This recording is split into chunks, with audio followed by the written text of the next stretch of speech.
Did you ever stop to think about a city?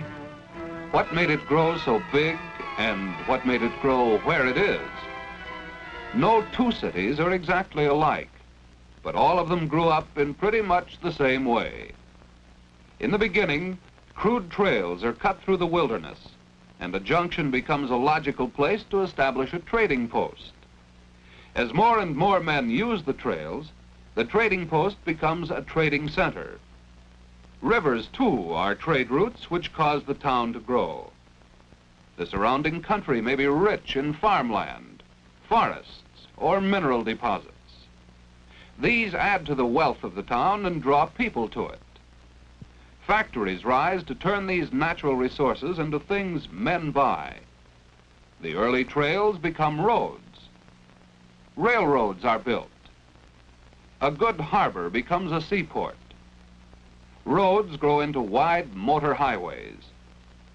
Finally, air trade routes are established to serve what is now a giant trading center. Leaving our mythical city, let's see how this process of growth has given rise to the principal trading centers of the Pacific Coast: Seattle, Portland, San Francisco, Los Angeles, and San Diego. Seattle is located on Puget Sound and is easily reached by ocean-going ships. It is also the end of the line for several transcontinental railroads. Nearby are lands rich in forests, agricultural products, and mineral resources. These are the things that have made Seattle grow. The harbor of Seattle is the finest in the Northwest. Besides serving passenger and freight ships from all over the world, it is the center of a giant ship repair and shipbuilding industry. Into Seattle's freight yards come products destined for shipment overseas and raw materials from nearby areas. Being near sources of raw materials, Seattle has become an important manufacturing center. Grain elevators are another familiar sight. Much of the wheat grown in eastern Washington comes to Seattle to be milled into flour. Lumbering is one of the main industries of Seattle and the entire Pacific Northwest. The importance of this industry is evident not only in the lumber mills, but throughout downtown Seattle, where we find the offices of many lumber companies, banks which have grown big on lumber, and wholesalers who supply the needs of the lumber camps and sawmills. In fact, the lumbering industry is so important that it fills 2/3 of the freight cars which go out of Seattle, and it is one of the main causes for Seattle's growing to be the third largest trading center on the Pacific Coast. Less than 200 miles south of Seattle is another city, which is like it in many ways. Portland has grown at the center of land trade routes leading through the Puget Sound Valley, the Willamette Valley, and the Columbia Valley. Ocean ships travel up the Columbia and Willamette rivers to a fine river port located about 100 miles from the sea. Like the city of Seattle, Portland is not only a trading center, but the home of a big shipbuilding and ship repair industry. In the same way, grain elevators, flour mills, and lumber mills are all familiar sights around Portland. The dams across the Columbia River have also contributed to the growth of Portland by providing cheap electric power.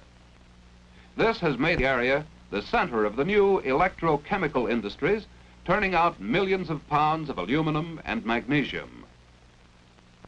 Thus, a modern industry adds to the trade of Portland, which had its beginning even before the days of the Oregon Trail.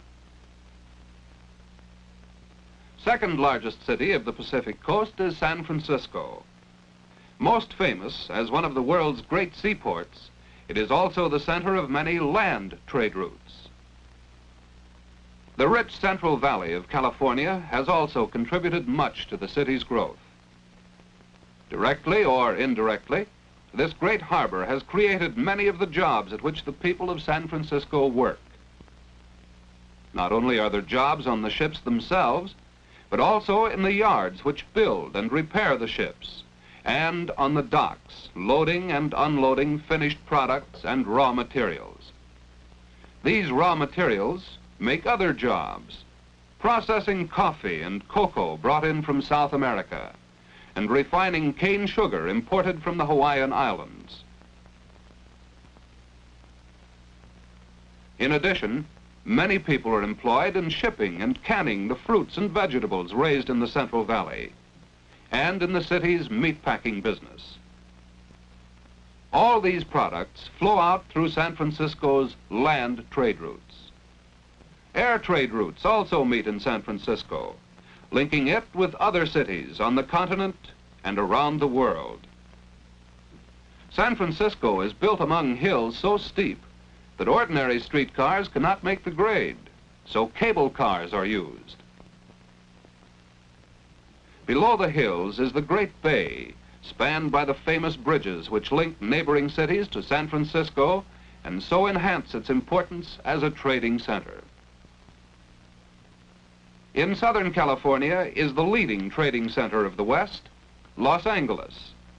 This famous city owes its growth chiefly to the railroads, the surrounding agricultural regions, and the nearby oil fields. With these to grow on, Los Angeles has also become one of the world's largest cities, and in the process of growing, it has absorbed many nearby towns within its outer limits. The climate has also helped the city to grow. Not only does the mild weather and the year-round sunshine attract tourists and vacationists, but years ago, it attracted the great motion picture studios to Southern California. The movies have grown to be a giant industry, with a payroll in this area second only to the petroleum industry. Only Texas produces more oil than the state of California. The refining and processing of these vast oil resources is the largest industry of Los Angeles. Synthetic rubber is now being produced from oil in great new factories. With oil available as a cheap fuel, Los Angeles has become an important manufacturing center. It is the country's largest manufacturer of oil well machinery, such as that being installed here. It is a leader in the production of airplanes. More automobiles are assembled here than in any city except Detroit. Los Angeles makes almost as many tires as Akron, Ohio, and as much furniture as Grand Rapids, Michigan. In the manufacture of clothing, it ranks 4th in the nation. Unlike the other trading centers we have seen, Los Angeles had no ready-made natural harbor, but at San Pedro, that handicap has been overcome. Here, a modern harbor has been built to handle outgoing shipments of oil and other products, and incoming shipments of lumber and other materials bound for the factories. As a center of air transportation, Los Angeles leads the West. Passenger travel has been heavy for many years. Now, the air lanes are becoming real trade routes, especially valuable for shipping perishable goods. The last of the major trading centers is San Diego, which has fewer industries than the others and a limited number of trade routes. However, like Los Angeles, San Diego has a mild climate, and so it makes quite a business of catering to tourists. The principal industry is canning fish and other products of the sea. San Diego is the home of a huge naval operating base and training center. While this is not exactly an industry, it helps to build a city in the same way, for it makes jobs and adds to the prosperity of the community. And so we see that while each of the 5 major trading centers of the Pacific Coast has its unique characteristics, all have grown for the same reasons as the mythical city we started with. A number of trade routes came together over land and water and through the air. The surrounding country is rich in farmland, forests, or mineral resources, and these give rise to the growth of industrial activity. All these things make jobs, drawing people from everywhere, and building up a city alive with the activity of a giant trading center.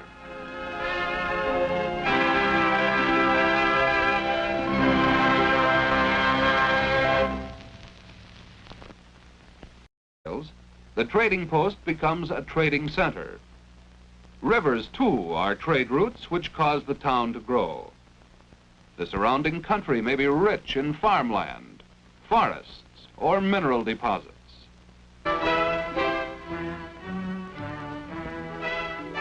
Did you ever stop to think about a city?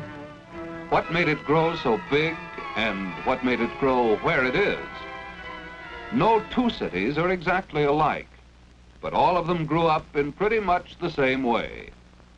In the beginning, crude trails are cut through the wilderness, and a junction becomes a logical place to establish a trading post. As more and more men use the trail, these add to the wealth of the town and draw people to it. Factories rise to turn these natural resources into things men buy. The early trails become roads. Railroads are built.